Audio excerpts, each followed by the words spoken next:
নমস্কার। আজকের নিবেদন বেলুর, কলমে কবি সুবোধ সরকার।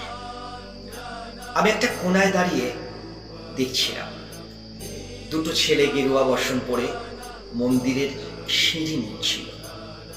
এত মন দিয়ে আমি কাউকে সিঁড়ি মুছতে দেখিনি কখনো। এত ভালোবাসা দিয়ে আমি কাউকে ধুলো তুলতেও দেখিনি কখনো। সিঁড়ি নয়, যেন জননীর ত্বক থেকে ধুলো তুলছিল ওরা।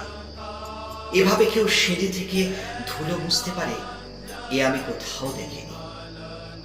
স্থিতপ্রজ্ঞ মহারাজকে জিজ্ঞেস করলাম, এই ছেলে দুটি কে?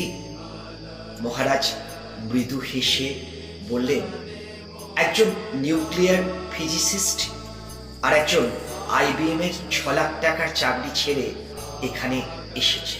সিঁড়ি ধুতে এসেছে।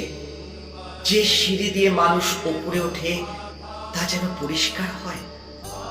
মহারাজ চলে গেছেন। ধীরে ধীরে সন্ধে নেমেছে গঙ্গায়।